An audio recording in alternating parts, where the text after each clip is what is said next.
We've known each other now about 12 years. Angela is a professional actress, scholar, director, and teacher. So Angela is our Murphy guest artist. She's come down from Milwaukee and is an expert in lots of things, but is particularly strong in the area of dealing with the Greek tragedy, especially in the religious voice and interpretation. So we're happy to have you, and we look forward to your talk. Let's welcome. I'm so excited about this. So I'm hoping that I have enough talking to do, and then there's time for question and answer, because I think that this is a really interesting play script, and the process of putting it together has been really fascinating. So we can do that too. All right, so we're doing a Greek tragedy, and so essentially what we're doing is a musical, and we've lost the music. When we begin to talk about the Greek play scripts, one of the things that we find is that most of the commentators tell us that the form was originally designed and constructed to be performed in the same way that we would perform a contemporary musical theater piece. We think we know, and I'm going to preface almost everything with that, we think we know that a band was either on stage or seated in a pit near the stage. We think we know that the performers either sang or sang all of the dialogue, and that the action was supported with a soundtrack. We think we know that the music was either a compilation of well-known folk tunes or specially constructed compositions, or a blend of both. We think we know that the chorus sang in unison and danced during their featured moments on stage. We think we know that there was a big difference between the kinds of dance used in the different dramatic forms. One kind of dance for tragedy and one kind of dance for comedy. We think we know that there were stringed instruments, percussive instruments, and brass and wind instruments. All of this meant, as it does today, that the language would have been constructed to support the particular virtues of elongated, open vowel sounds, the difference between conversational constructions of breath and syllable count and musical phrasing, and the vocal dynamic differences between speaking and singing, which have to do with pitch and placement. The addition of music meant that nothing in the performance itself would have seemed awkward, because it all would have been musically supported. Doing a musical means that in the audience is mentally prepared for the addition, support, and forgiveness of the musical cloak of awkward invisibility. They might be familiar with music if folk tunes were used, or really excited to hear new music if they used new compositions. Music is an additional cue to the audience on how to respond and when to respond. Unfortunately for us, when we determined to interact with ancient Greek play texts, we have lost all the music. We think we know that the musicians for theatrical events were required to memorize the entire score. We think we know that we don't have any scores for theatrical events. Perhaps all the scores for the Greek plays went up in the fire at the library at Alexandria, if they ever existed at all. Whatever the reason, we're doing a musical and we don't have a score. We just have the libretto. Now, imagine 100 years from now, historians discovering the libretto to Phantom of the Opera and performing it without a score.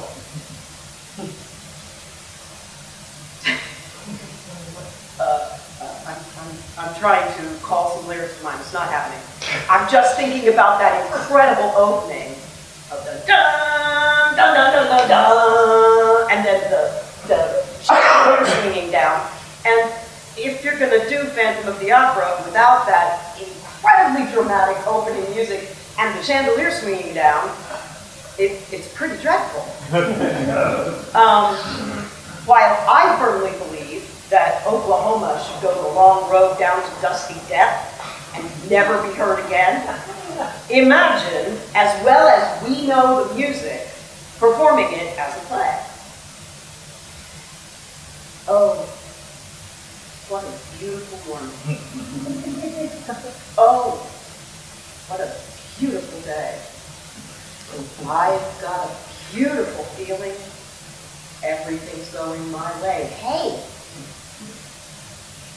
Oh, what a beautiful day. Now, y'all were probably humming that along in your heads because you know the music so well. That would have been what it would be like for the Greeks to think about us performing their play texts without the music. They'd be going, why don't you know that music? That's a really well-known tune. Well, we don't. We just don't. We don't have it. Translation is betrayal. And this is the nasty part. So we're doing a play in a language we don't speak, and we have to trust the translator. Now, because we know we're doing a musical, the language is going to be in a poetic, lyrical, metrically regulated form. It's going to be in verse. It's going to be verse in a language that has a different arrangement of stressed and weak syllables as the basis of its form. So, I'm going to give you a crash course in syllabic arrangements, and if this is old news to some of you, please play along. There are a lot of these, and they have all kinds of really, really cool names. For our purposes, we're going to deal with just the basic metrical feet. And there's a memory tool that we use for it. It's the word pitads. I know, it's like, yeah, okay. All of Shakespeare contained in that word. So the first letter is P, and it stands for the Pyrrhic foot. And a foot is just an arrangement of syllables in brackets, so you can look at it. A Pyrrhic foot is 2 syllables. Both of them are weak stresses, or the other word for this is short sounds. And when we write it, it's 2 little smiley faces. And I tell my students that they're smiling because they have no stress. The second metrical foot that we talk about is called the iamb. This is 2 syllables, 1 weak, 1 strong, or 1 short sound and 1 long sound. This is the smiley face and then a straight line, and this is a heartbeat.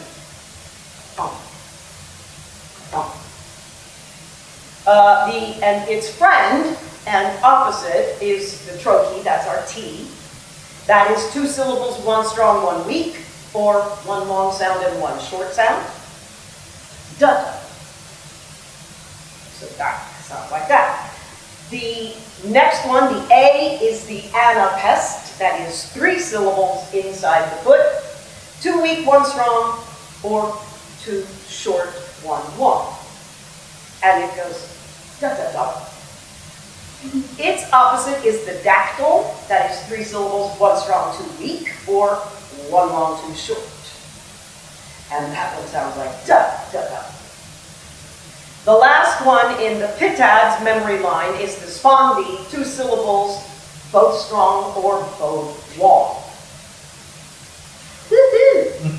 So those are the syllable groups that we use to talk about. Like I said, there are like a whole bunch more of them, and they have these really cool names and arrangements. But these are the ones that are going to be valuable to talk about. So, and the number of these groups in those little brackets of 2 or 3 syllables, those are the feet. And the number of feet in the verse line determines the name of the meter that we're going to use in the poetic structure. So 6 groups of feet in a verse line is hexameter.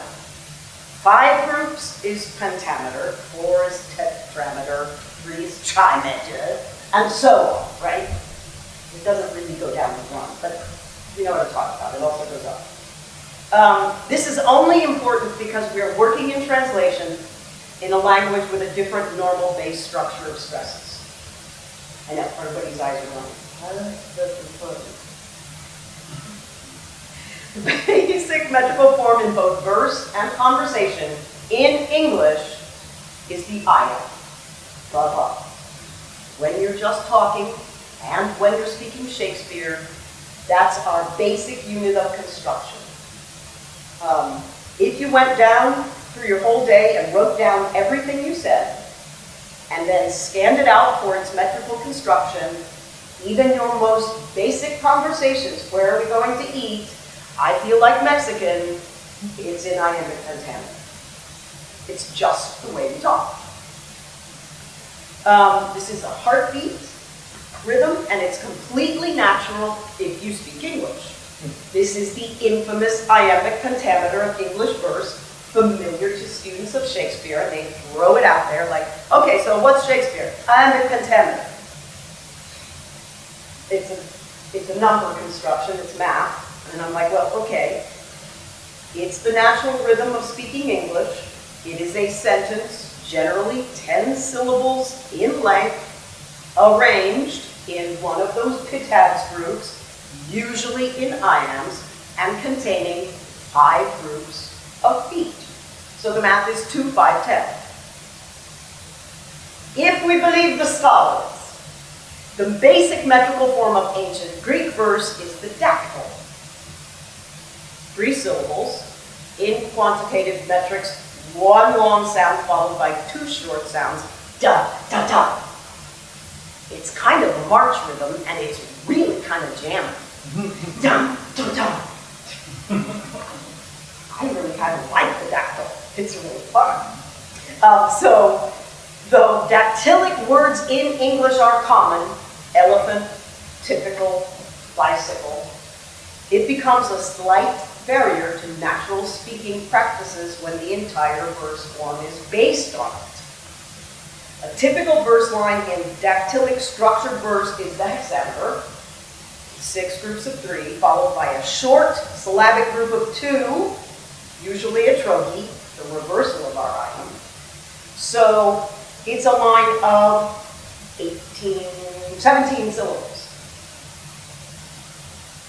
Right around there, which is slightly longer than we are comfortable hearing syllabic groups.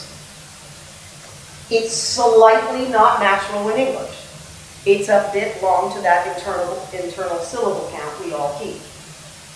So Henry Wadsworth Longfellow's poem Evangeline is written in dactylic hexameter. Here is an excerpt. This is the forest primeval, the murmuring pines and the hemlocks, bearded with moss and in garments green, indistinct in the twilight, stand like druids of eld, with voices sad and prophetic, stand like harpers hoar, with beards that rest on their bosoms. Compare that with an English translation of the Persians, written with a deep respect for that metrical arrangement. While o'er the fields of Greece the embattled troops of Persia march with delegated sway, we o'er their rich and gold abounding seats hold faithful our firm guard. To this high charge, Xerxes, our royal lord, the imperial son of great Darius, chose our honored age. But for the king's return and his armed host, blazing with gold, my soul, presaging ill, swells in my tortured breast, for all her force hath Asia sent, and for her youth I sigh. That's kind of whoopee, isn't that? I think there is a great deal of charm in the exalted quality of it, and if the listener is willing to relax into it, it might be fun.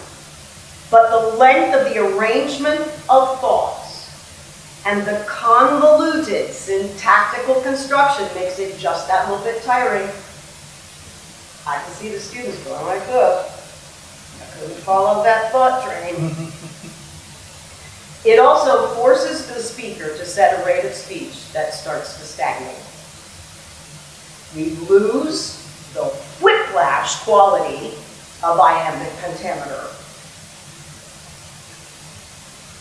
Now, it's way cool in Greek, but in English, it starts to get a little bit marbly. It's a word that I've been using to my chorus.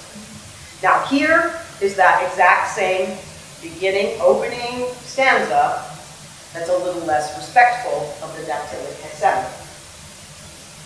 We are the trusted dignitaries who have stayed behind when the Persian soldiers went off to fight the Greeks. We have stayed behind to guard the royal halls of our prince Xerxes, the son of King Darius. We guard the glittering riches and the stores of gold abundant in his palace. The prince himself has chosen each and every one of us, according to our rank and age, to supervise the affairs of his kingdom. But my soul trembles with fear and dire premonition when I think about our king's return and the return of his army dazzling in its golden gear. And that is woofy in a whole different way. The form is too bald for the ideas. And we can feel the translator stepping back from the long form.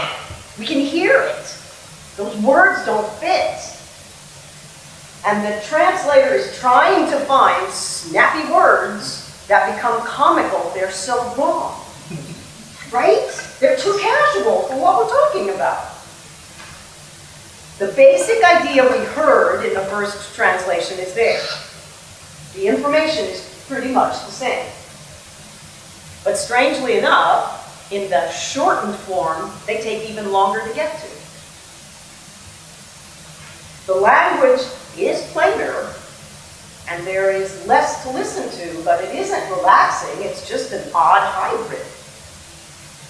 And we're like, this is when people in the audience go, oh, I knew I hated classical theater.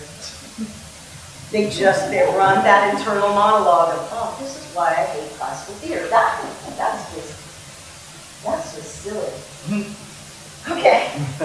Some way or another, verse translation is going to betray the original. Does the translator decide to betray the language, the meter, or the ideas? For the production we will see in the cave, there is an additional layer of interest. Ellen McLaughlin, our playwright, isn't a translator. She doesn't speak Greek. She certainly is an excellent researcher, but she's not a recognized academic scholar. She comes from a performing background. She is an adapter.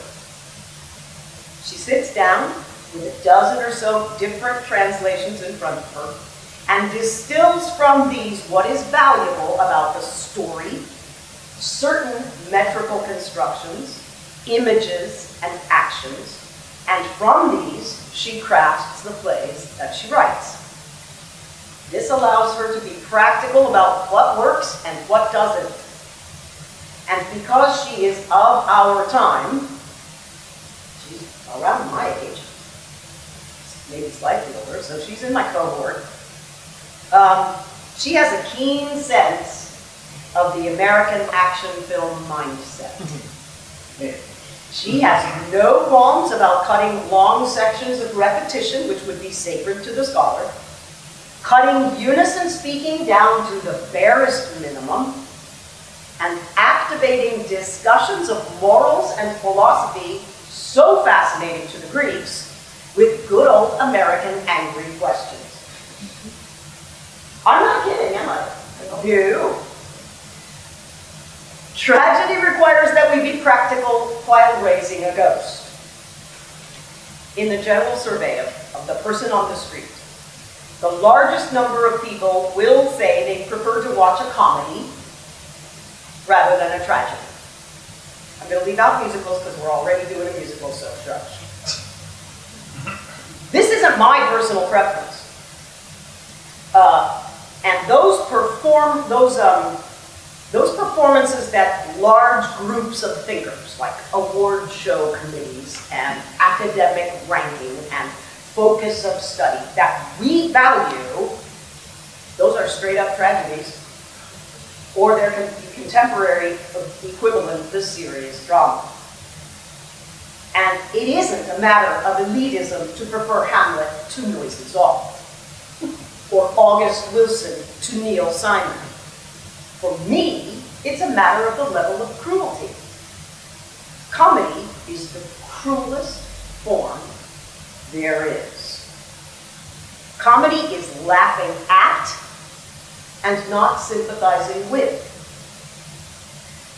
The old adage in the theater is, comedy is your pain, tragedy is my pain. Comedy is laughing at someone else's misfortune, gullibility, or stereotypes of behavior based on gender, race, or ethnicity. The best thing tragedy does is take the personal and make it universal. We see ourselves in the characters and situations, but at a constructed distance that makes it a human experience, not an autobiographical one. The very form of dramatic tragedy has a requirement. Otherwise, it's not going to be a tragedy, it's just going to be a series of unfortunate events, right? That the characters on stage get what we never do in real life: warnings, clear omens, prophecies, or flashes of insight that tell them, do not do this thing.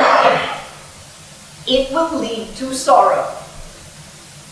The warnings allow us in the audience to be rewarded for our intellectual vigilance throughout the show. And they heighten the investment that we in the audience make in the characters. For the Persians, in the original audience, the extra reward was that Aeschylus was the first playwright to write a contemporary tragedy. It was written only 8 years after the events it depicts, and by someone who was an eyewitness to the main horrific event in the play, the Battle of Salamis. The audience already knew how the play would end. It would end in the defeat of the Persians. It knew, even as the characters were wondering about it, what those characters had yet to discover.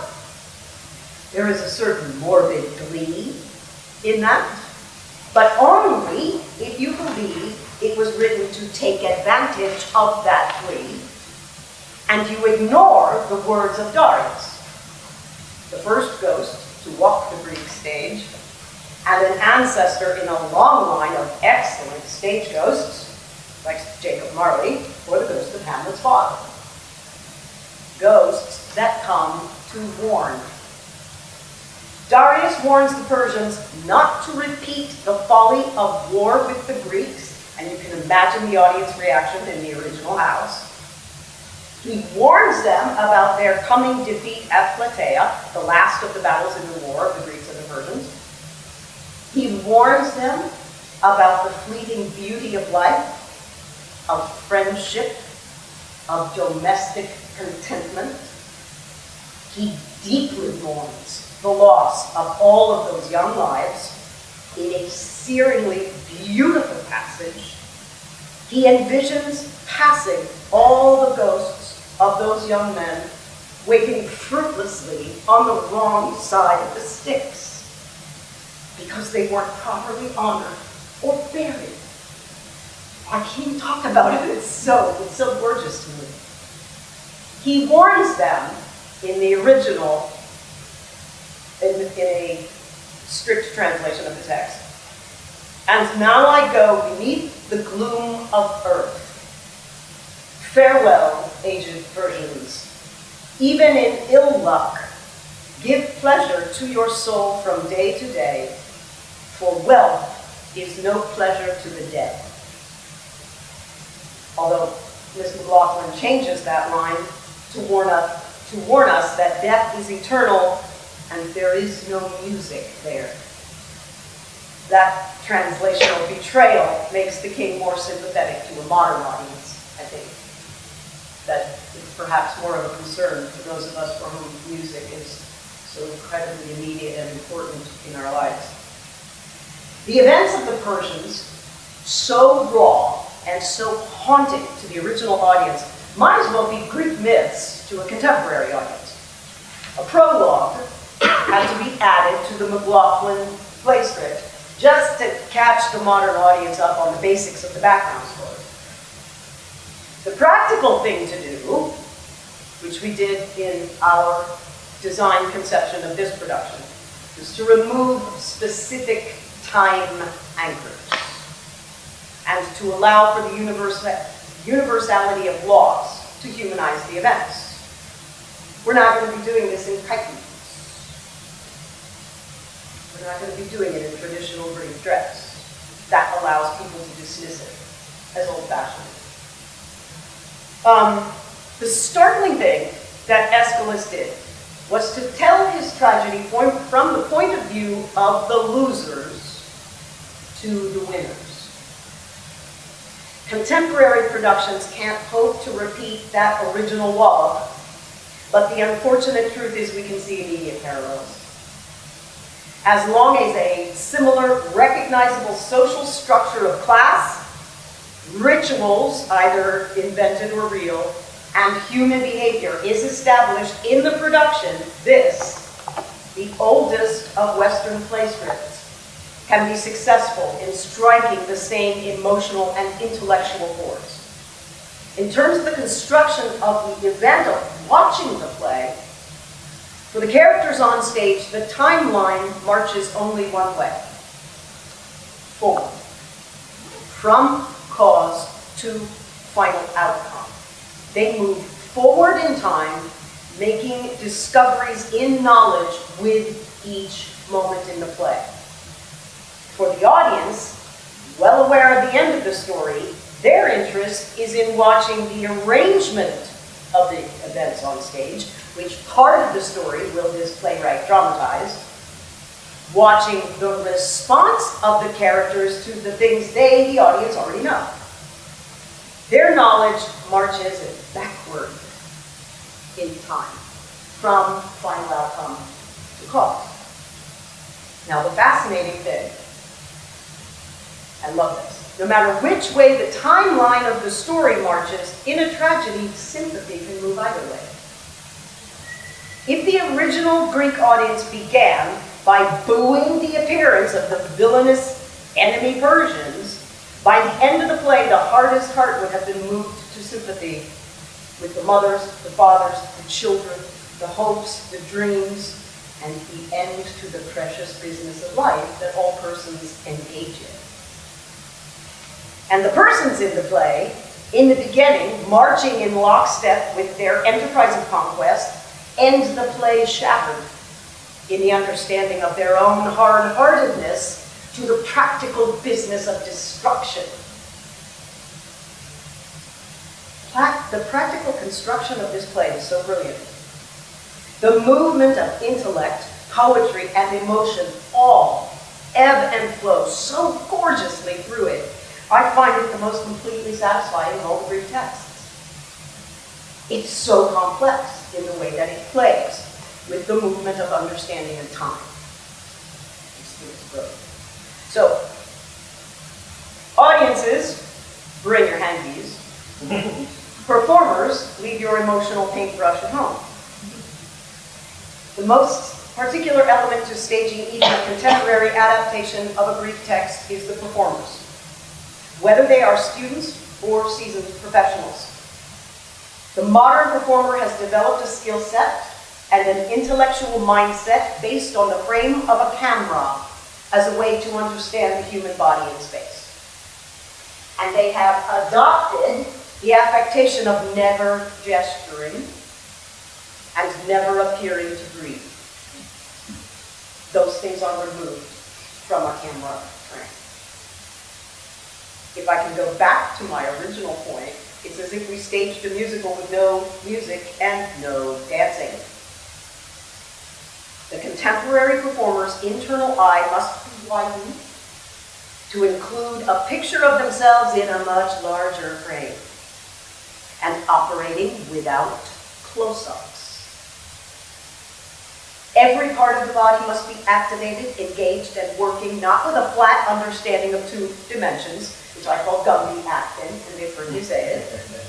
We can either do this, or we can do this, but we do not understand ourselves working in space in a spiral around ourselves. And that spiral has to extend as far as the back row, which is what I mean when I say we're not working in close-up. Tiny, shortened gestures that work brilliantly in a 3/4 camera shot make a classical performer appear hesitant, disconnected, and dropped out of their own physical. Any gesture constructed by the performer has to be executed in a different time signature than the language being spoken.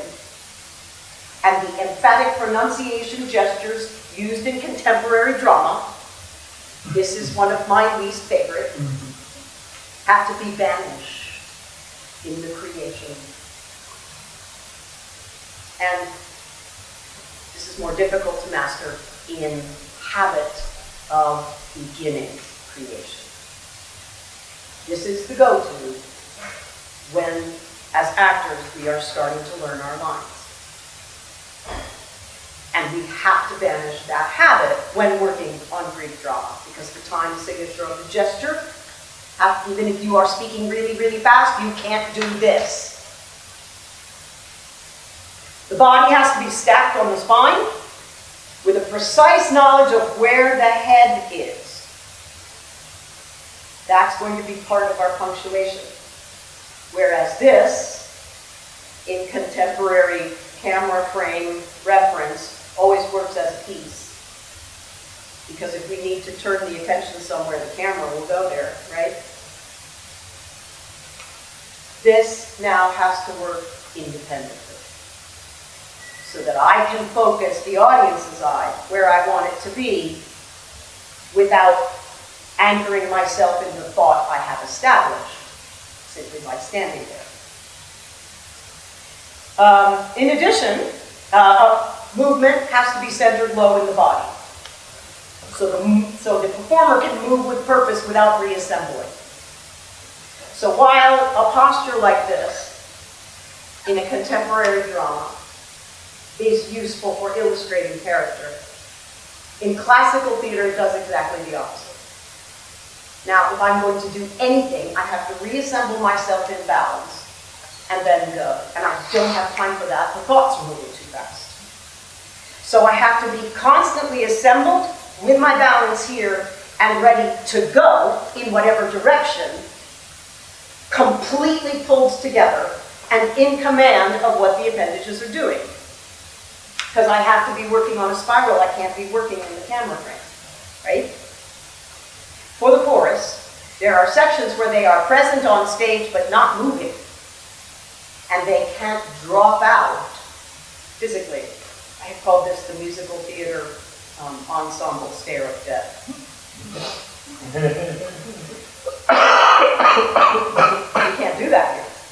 They have to engage in active listening and activated listening with crafted physical responses that support their understanding of the story elements being revealed. So it's not like the chorus in a musical theater piece where the music is going to go ping ping and the chorus is all going to go ping ping. Right? We don't have the music, so if we do anything that has a ping ping, now I'm drawing the attention away from my solo speaker and I've split the camera focus, which I can't do. Right? So everything that they do can't just be that natural response. It has to be crafted so we support the language. The performance of any verse play depends for success not on the performer making the verse sound conversational, casual, or not versy. but on mastering the tools in the verse form so that the audience accepts this form as the only way conversations in this world make sense. And they are completely satisfied with what they hear.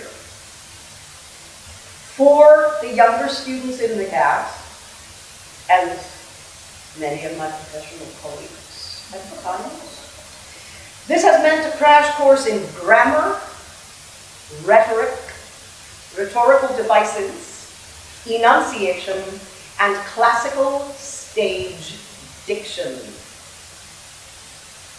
It also means the same sort of quick instruction in metrical analysis that you all got, with the addition of the application of the inflection cues that the analysis provides. Stress, breath, long phrasing, inflection, and vocal dynamics keep the verse from becoming declarative marble. In the construction and performance of Greek plays in the original audiences, the Greeks were not interested in the performance of the mundane or the everyday. They were examining the human soul in crisis, caused by an action, resolved with ethics, philosophy, and humanity. For the contemporary performer, this means the bravery of stepping into moments of vulnerability within a structure that demands everything of their entire creative being. Their physical, their intellectual, and their ability to reveal themselves as emotional. I sometimes hear people say that they don't like to go to the theater to think. They like to go to be entertained. I do not believe any form that you can spectate offers entertainment. The spectator space only offers the opportunity to have a communal experience, to watch, and take a journey that will offer you only what you've already brought with you. Your ability to exercise your creative being, your breath, your intellect, and your willingness to experience emotions. We should leave the spectator space smarter, more inspired, and full of ideas about our own humanity. The word enthusiasm comes from the Greek word enthusiasmos, which means to be inspired or possessed by a god. To have the God within you. The idea of the spectator space to the Greeks was this. When a person loses all sense of their individual self, they gain a sense of their immortal self. I hope you will come and see this production of the oldest of Western play texts and bring your enthusiasm with you.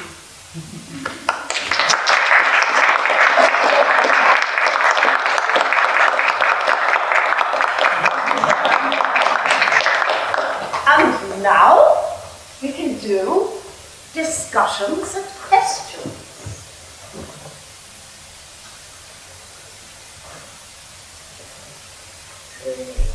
We're all processing. I'll ask an easy question. Yes. And because I really don't know this answer. Your knowledge, or depth of knowledge around this language and its, your understanding of it is amazing.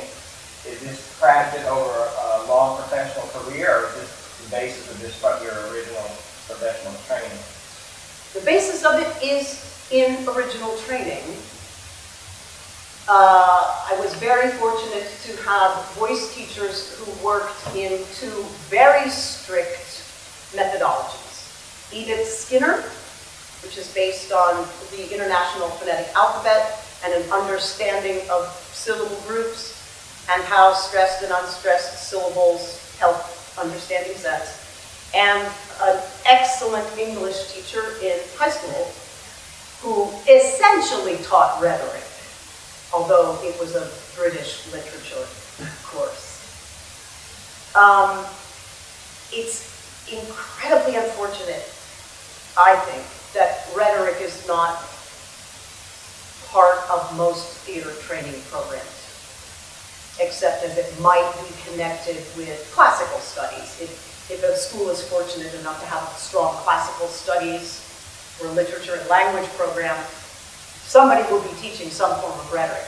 But it makes things so much easier to think about when you take away the huge task young performers give themselves of, I need to create all the emotion in the world and then act it. When if you simply do what the language is constructed to do and asking you to do, more than half your job is done. If you simply breathe Shakespeare the way that you are told in the punctuation, all you have to do is get out of its way. And this is particularly true, I think, of any of the verse dramas. It can be helpful when applied to prose pieces, but it really makes your job so much easier when you understand what language is constructed to do and how to do it. Just from the simplest of punctuation. You do a punctuation workshop, 45 minutes long, everybody immediately is a better actor at the end of it. Oh, I'm not supposed to ignore that? No, you're not supposed to ignore that. That's how we group the thoughts. So, yes, original training, and then something that I have gone back to again and again and again because I've seen what an amazing tool it is. Yes. How do you direct what you just said? How do you embody that? How do you direct the embodiment of the punctuation of the language? Or It means being a bit of a dictator and saying, there's a period, why are you ignoring it? And how do they ignore that with their body? They stop. They stop all the forward energy. We've been talking about moving with a sense of direction, and we've been doing that basic Le Bon thing of move towards something or away from something. Yeah, absolutely. Oftentimes, blocking is given as if the furniture and the shape of the space are your acting partners. Move to the desk. Cross over there by the desk. And so then the performer makes the desk the goal, which is only useful if it's a murder mystery and there's something in the desk. And that's part of the practical. Well, the cool thing about Greek drama is there's almost no scenery and almost no props. I hate props, so I'm really glad about that. So what we've had discussions about is I'll give them a piece of blocking and they'll do the blocking and I'll say, why are you going over there?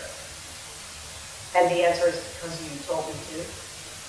And I'm like, great, because I'm shaping the picture, but your creative input is why and how. I've told you where you need to go. Now, you as the creator of this character, ask yourself the question why and how. That's a way of activating the physical and the intellectual that I think gets ignored. And it's a part of the physical creation. Because we've talked about, ooh, the time signature of that walk is not right. And eventually they've gotten to the point where they'll try something and I can say, okay, that didn't feel quite right, did it? And they'll say, no, it was too fast. And the ability to analyze that's an amazing journey to take as a performer. Because then what you're doing in rehearsal is not trying to get the emotion right. You're trying to get your natural instincts as a human to match what you want to create. All right, this walk is too fast for this person I've made. Why? What's the right pace? So then it's not like, oh, I have to do what the director told me. The director has set some big goals, and I get to color it in. And I think that but that has to do with be really, really clear about the goal in space and then figure out why that character is moving toward or away from it and at what rate. In my hearing you right here, it sounds like you're saying that it's really all about the language. Yes. And if you are really thinking about the words that you're delivering, then that will tell you how to move and where and pace and everything. Yes, absolutely. You don't have to make up the emotion. The emotion's right there in the words. It absolutely is. And just like opera, which is its contemporary child, the music of the language, the phrasing of the language, the breadth in between major parts of thought, and how the language is constructed to either move really, really fast or monosyllabically asking you to step slowly. That's all going to tell you who this character is that you're working on. We ask ourselves those ridiculous Stanislavski questions when we're approaching classical text. Don't get me started. And we should be looking at what's the language asking me to do. Not what village was this person born in, who cares, you can't play that. What did they have for lunch? Oh, God, what could be less interesting? What's the language asking me to do? And as a creator, what do I understand about it? We can look at Hamlet endlessly. The exact same words, the exact same costumes, same settings. Every single creator brings to it an insight that has to do with their thinking as a creator. And so the same thing happens with any classical text. You can have 9 million different versions of the Persians, and each one will be influenced by the creators working on it and their understanding. We can tell if it's wrong. And usually it's wrong because they haven't thought about it. They just sort of threw an idea up there, or they decided, ooh, I'm going to emotion my way through this. I was fortunate enough to have a master class week with Olympia Dukakis, who's a really fascinating creator. And what she talked about was in working in New York in Greenwich Village in the early part of the 20th century, just after the Second World War, and performing the songs of Kurt Weill for the people who lived in the village then, which were a lot of Jewish refugees. And these young people working on this music of Kurt Weill decided that this was going to be an emotional extravaganza because they're very emotional songs. And they were going to hit that with a billboard-sized paintbrush of feeling, sensing. And she said they looked out into the audience on the first night, and here is this entire audience of people who survived the Holocaust or fled the ravages of that time period, looking at them like this. And tears rolling down their own faces, and they could barely get the words out, they're so involved. And the audience is completely unmoved. So they came backstage thinking, well, we're doing this again next weekend. What are we doing wrong? Well, what they were doing wrong was, what are you going to teach a Holocaust survivor about emotion? What do you think you have? Nothing, but your thoughts are original. The way that you create a phrase, the way that you understand the way this language works, that's completely original and completely fascinating. So they went back the next weekend and they did it as an intellectual exploration supported by music. And they looked out in the audience and everyone was weeping. Because ideas move us. And most of the time emotion leaves us completely cold. Right? It's a long answer to that short question.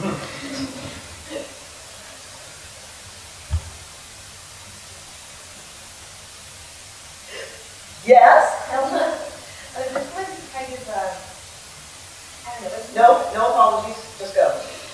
What's been your favorite part from working with your students?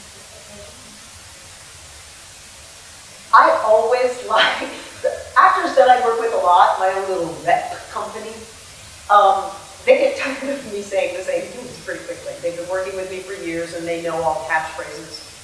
And we work really well together because we sort of have a shorthand that's both physical and intellectual and emotive, that I can say, all right, there is the creative space here for you to have a little breakdown. That's not, I would never instruct an actor to cry, but here's the creative space for a change, a moment of vulnerability, do with it what you will. Working with new students, I really enjoy that journey of saying, here's a rhetorical tool, here's a punctuation tool, here's the breath tool, here's the physical tool, go. And when you all actually do a thing and go, that was the wrong time signature, and then you go back and you find it, that's the coolest thing. Because I'm like, now you'll never get it. You will always think about me connected with that tool. I am immortal. That's what I love. I love that part of it. And I don't want to call it teaching, because most of these things are tools we already know because we're human. It's simply giving some vocabulary to human behavior and human intellect. Breathing is human. We all know how to breathe. Actors spend a lot of time rehearsing how not to be human because they want to be, they think in a camera frame. The editor cuts out breathing. Sound editor will cut out a breath because it takes too much time. We're used to hearing a commercial that may last 15 to 30 seconds. Well, my friends, they cut out all the breathing. That's why it sounds so tight. And you're like, ooh, I want to create the urgency of that. Well, you can only do that if you don't breathe. And so they try to actually do that because that's what they hear. Like, no, you have to breathe. We actually come to the theater to hear people breathe. That's one of the cool things. People say, oh, I love a live performance. And you say, what do you love about a live performance? And they'll go, oh, it just seems so immediate. That's a cloak of invisibility word for breath. That's what immediate means. Breath. So, yeah, I forgot what the beginning of that was, but that's what I feel about that. One more question? Anybody? I want to ask the challenge of this particular play. I've been studying it, and it seems like you've got one character that has all the complexity, and everybody else is roles. You don't really even get the feeling of what we would in modern theater recognize as relationships, you know, with her dead husband or her live son. Mm-hmm. You know, she's got everything, everybody else is just kind of moving around her, it feels like. I can see why you would say that.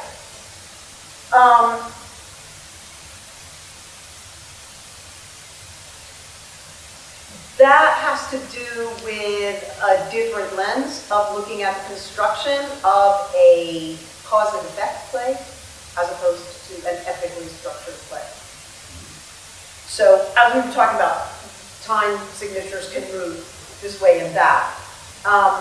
The way that this play is structured is that really the central character is the chorus. And the chorus serves as both the voice and the conscience of the audience. Whatever the audience might be asking, the playwright will construct the chorus to ask that question. And essentially, they come on stage and they never leave because they are the central part of our focus. Their responses, the way that they are crafted to move, stand close to, or move away from, they're the central character. Everybody else comes into that space to deal with the chorus, that's the hive mind of the audience. We've been talking about the chorus as being the board. Atossa has more, it seems like she has more stage time than the character of Darius or the character of Xerxes. But actually, in the time of Aeschylus, there were only 2 actors. And so Atossa also played Xerxes. And although in Ellen McLaughlin's adaptation, Atossa comes back after Darius exits, in the original Aeschylus script, she does not, because that actor had to go backstage and change costume and mask along with Xerxes. And really, each character is only interacting with the central epic of the play as it moves through different points of questioning. They start out going, I'm starting to feel a little weird about what we did. They go through an elaborate description of the parade of the troops and sending them off, and wow, wasn't it cool? And then they're going, we've been waiting a long time to hear anything, and now I'm starting to feel kind of squishy about what we did. Then interacting with, I'm beginning to have questions, which could be our Brechtian caption for that first choral movement. In comes Atossa to say, I had a really bad dream, and I don't know what to do about it. And my dead husband Darius, who was the greatest of all our leaders, he appeared in that dream. And the chorus goes, cool! That's a good sign. Call back Darius. In the meantime, we're all starting to feel a little squishy about your bad dreams too, so maybe we need to construct a prayer ceremony, which they are on the point of doing, and the herald interrupts it. And again, it's the herald coming to interact with the squishiness of the chorus, because the first thing that the chorus does is, if you had any bad feelings about this, they're all true. I've come to wreck all of your good dreams and confirm all of your bad ones. And then goes on to relate incredible stories of destruction and death. Again, really interacting with the chorus. Because Atossa actually says, I wish I knew what to say. I don't really know what to say. The chorus does, but Atossa does not. So, I mean, in a contemporary sort of mindset as an actress, I would go, how would I like to play Atossa, please? Because it seems like the lead. In Greek plays, the lead is always the central idea. And each character is either going to come on to support that, protagonist, or dispute it, antagonist.